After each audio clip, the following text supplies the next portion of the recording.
Hey everyone, this is Prince Watercrest, and welcome back to Let's Play Tougi King Colossus. In the last episode, we went to the Sword Shrine, got the legendary sword, and beat the Sword Guardian.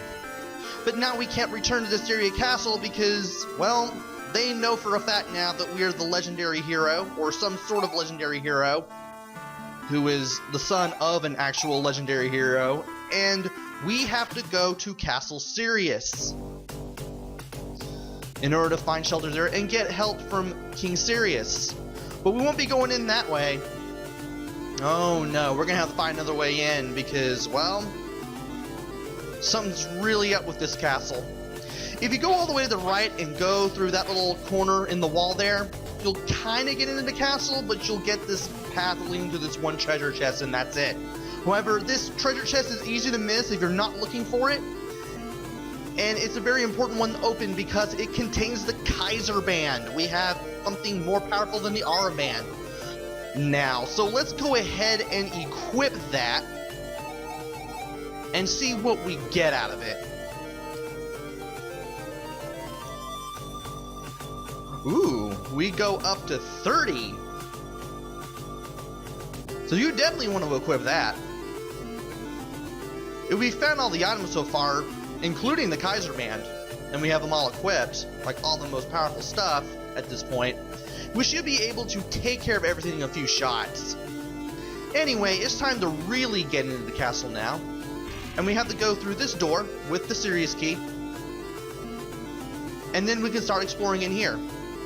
We have some gray zombies now, and we might as well go ahead and enter this door first.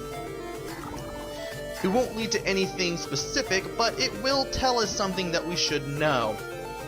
Also, I wait to see if this guy will teleport through the wall and go after me, but he doesn't. All this path led us to was this guy, who will tell us that the king has been acting strangely, and that there's a guy by the name of Vrod who holds the real power in this castle. I also try to see if I can use the lance to get rid of these guys, and apparently I can. You can strike through walls in this game, believe it or not.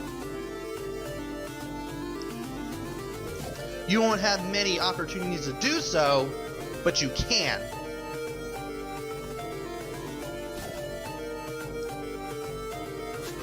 Of course, I can't get that key. It is worth mentioning that in case you can't get the key or don't get the key, the enemy that carried the key does respawn when you return to that area. So keep that in mind. Anyway, we might as well go ahead and get the wide bow re-equipped, and then check out some more of the castle. There is another doorway that we need to go through, and it's all the way in this corner here. I'm going to go ahead and take care of this zombie for the experience, and then we're going to go in here. This dungeon is probably the longest and most difficult that we're going to come in contact with at this point in the game. And if you're not prepared, you will be dying a whole lot like I did on my first playthrough. Thankfully, because I found a whole bunch of the items that I missed up until this point, I do a lot better in this game, even if I'm low on health. And you definitely want to be that good with the stats at this point in the game. We have 3 more doors that we can go through here, and the one I choose is down here because that will lead us to a treasure chest. Also, I'm finally able to defeat that zombie and get the key from him. And remember these magician guys that we first met in Distaria Coliseum? Well, now they're regular enemies now. So let's take care of him, avoid any fireballs that he shoots at us, and then we can open this chest. Oh, that contains the wide bow. I was using the twin bow. Wow, I actually got my weapons confused. I was using the double bow. Now I can't even remember what weapon I'm using these days. Great. As you can see, the wide bow, well, shoots at 2 much wider angles than the double bow does. So you can take care of more enemies more efficiently from a longer distance in a big room. And it's now time to go out of that room and go to the room to the north. And we can talk to this guy. This guy is apparently the castle chef. And if you talk to him, you'll find out he's obviously busy. And he'll ask you a favor. Beyond that door is the cellar. In there is a specially prepared demi-glace sauce that he made. Obviously he's fixing food for Vroud, and he needs it yesterday. And, well, we do kind of have something better to do, but if it lets us explore the castle and fight off a few monsters, we'll do it. So let's go ahead and go up here and open this gray chest, which contains the demi-glace sauce.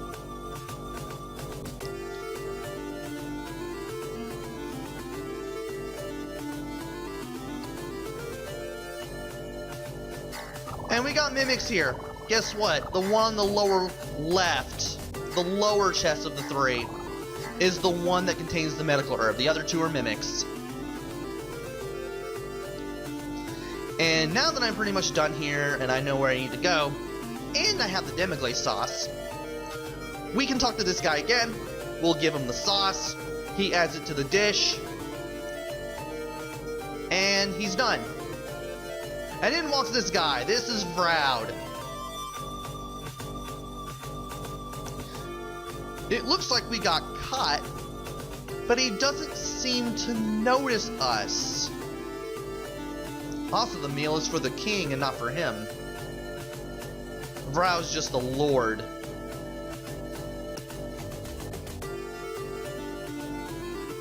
And then once he takes a meal, he just walks away, not even mentioning us at all.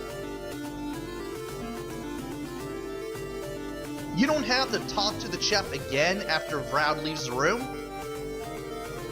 But if you do, you get even more useful information.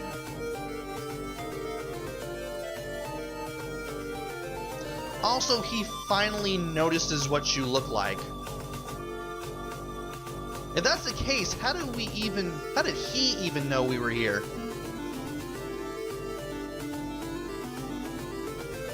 Anyway, once he finds that you were sent by Princess Lena of Distaria to see King Sirius, well, you'll find out that this isn't a very good time because the king is acting a little funny. As a matter of fact, he's acting completely different from what he once used to be. And that he has hidden himself within the confines of a magical barrier. And it's impossible to get past it. So we're going to have to find a way somehow to break that barrier. You'll also find out that Lord Vroud is the only man able to get near him.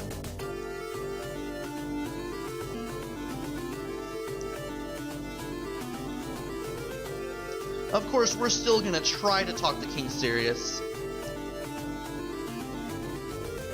And the chef finds us, or tells us rather, something useful. There's a secret stairway behind one of the pillars in the main hall. From there, you can enter the underground labyrinth, which leads to the king's chamber.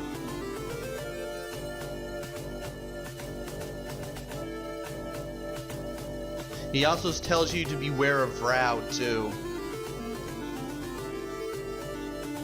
Yeah, Vroud does not seem like a very benevolent fellow. But now that we're done there and we got some useful information, we can go to the right. Let's take care of some more of these guys, these little palette swaps of those furry guys that shot fireballs at us in the underground walkway down in Layered Colosseum. And then we're finally in the main hall. let's go ahead and take out all the skeletons first so we can get some experience.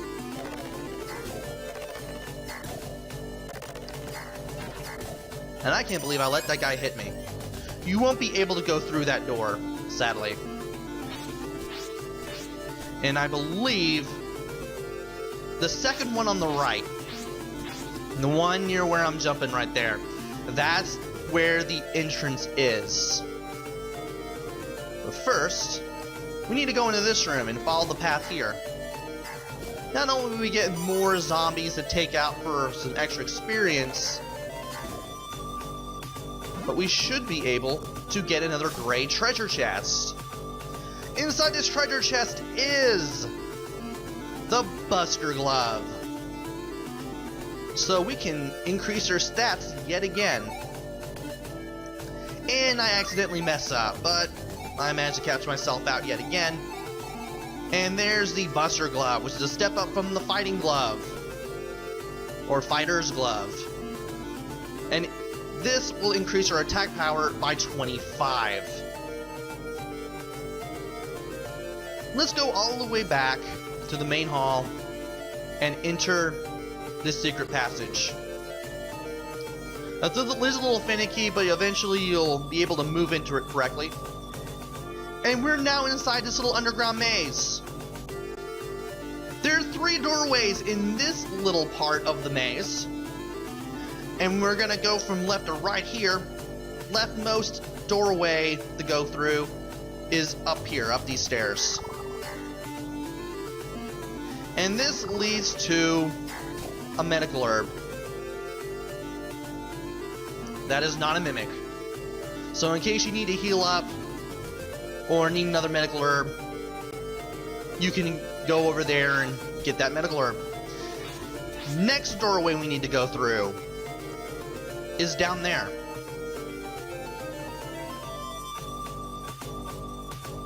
So let's go up here, and it seems like an empty room, but if you go into this corner, there is another brown chest with a medical herb inside. This one's easy to miss unless you either walk into that corner or you have a map. I open it just for convenience's sake. Even though I was at less than maximum health, it does help to know that it's there. Although this chest here is a mimic. Can't believe I passed them by, but, well, not anymore. The third doorway to enter is to the right. All the way over here. Let's go inside, and inside we get to fight some more zombies.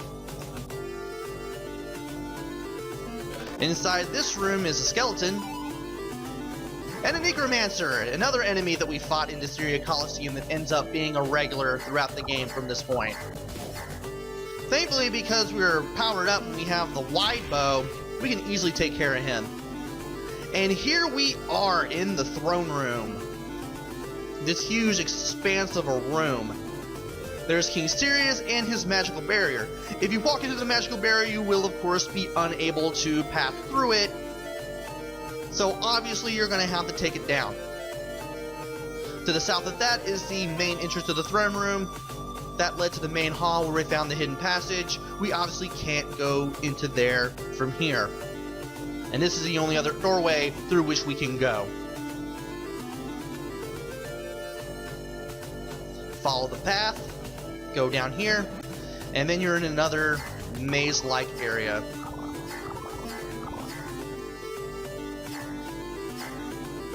These guys can be very, very tricky to deal with if you don't know where all the items are, and if you don't know how to fight them. It's good to have a crossbow, sure, but it's good to find all the extra items that power up your stats too, because those do a lot more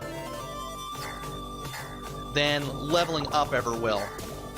Anyway, after going south after finding those 2 magicians, fighting off all those enemies, and then heading to the right, we end up here where we face another new enemy, these little flashing green ghosts. If you go to this door and then go down instead, we find another chest with a medical herb in it. And we could go through that door, but not yet. We're gonna save that for a little later, because that leads to something important. For now, let's just go ahead and go south here. And here's a really nasty thing about these ghosts. They'll teleport in and out, and sometimes it feels like they'll do it just to avoid your attacks, but they do it at random.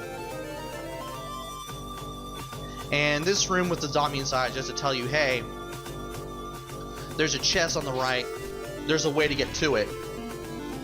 And by going to the right and up here, we find yet another great treasure chest. Inside this chest is the Brave pendant. We now have another pendant to put on. We are getting a lot of really good items to use here. And by putting on the Brave pendant, we increase our defense by 20.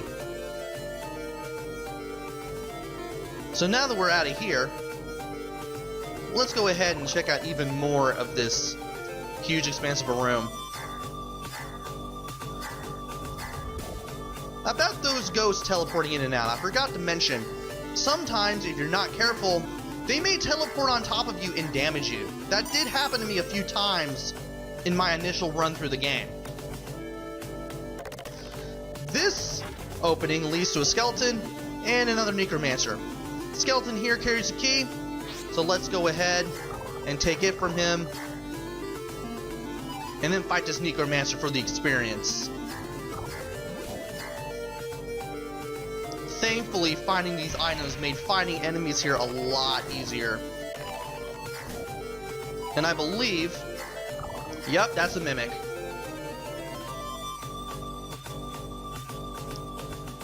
Let's go down here, face some more enemies, pick up another key, and head to the right. Here we'll be taking on some more ghosts, and we have some more doors to go through as well.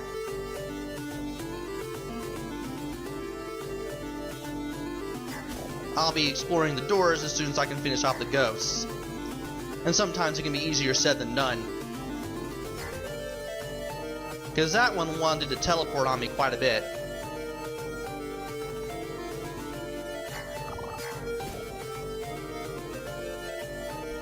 First door we're going to go through is through here.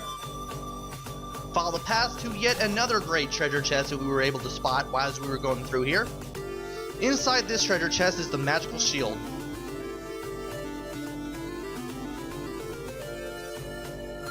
Anyway, let's go ahead and equip the magical shield. Step up from the courage shield there. And head back to where we fought those ghosts and go through the door on the right. Got a few more of these furry fireball throwers and a key. So let's go ahead and unlock this door.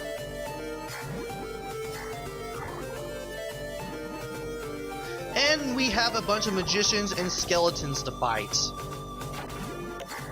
Be very careful of the flashing tiles, make sure you don't run into them.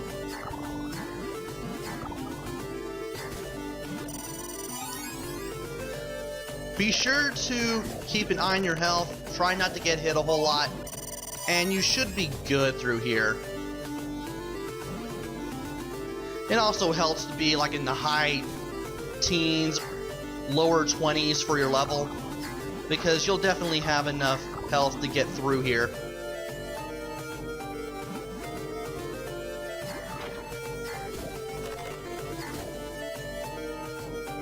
There's one more enemy that I want to fight before I start exploring these areas.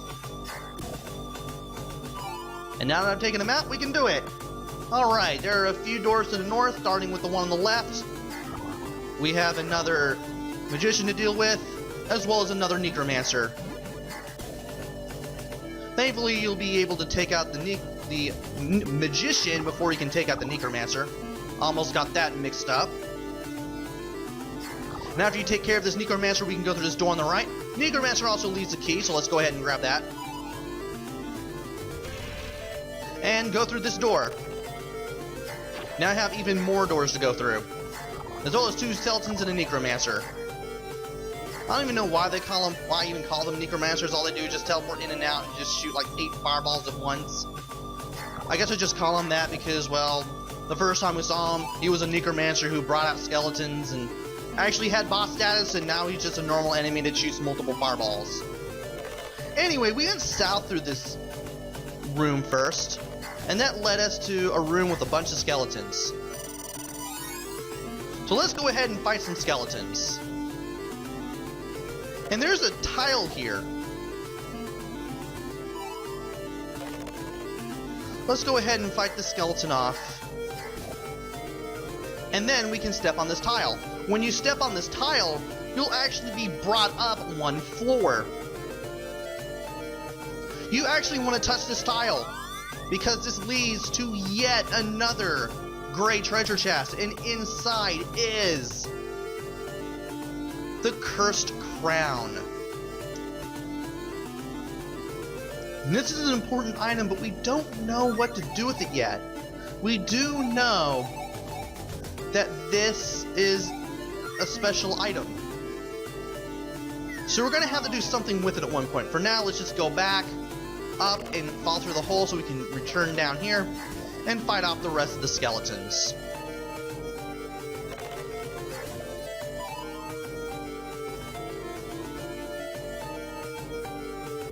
Pretty sure that skeleton that we killed off earlier left us a key, so you definitely want to get it. And there's another mimic in that corner. Mimic. So you want to kill them, then go south and take care of the rest of the skeletons. That's obviously a mimic right there, so you want to destroy it. And there's a gray chest on the lower right corner of this room, but we can't get to it normally. That door will not open for us. So for now, we're going to have to head all the way back to this room and take the room to the right. New enemy here, these little spears that open and close their eye every so often when they stop moving around the room. I try to fight them for the experience, but in actuality it's really not even worth it, because they take so much abuse. I guess if you had like a very powerful weapon, like more powerful than even the wide bow, you could be able to take those guys out in 1 or 2 hits maybe. That gave us about 36 to 46 experience, I can't really tell. But they just move pretty fast. You're more likely, just as likely to run into them as they are to run into you. And unless you have like a really powerful weapon and you can catch up with them when they open their eye, it's just not even worth it. And their eyes aren't open for long. But at the south end of this room, there is a great chest which contains the mage staff. We now have a more powerful wand style weapon, so you might as well go ahead and check that out. We haven't gotten the staff since the fire staff in the underground walkway, so this is long overdue. And this one, when it is used, shoots out a fireball that splits into 4. And it'd be really good if we could hit these things with it, because that way we could just lay waste to them. But I just keep missing here. Also, I'm at less than half health now. These guys do give out quite a beating.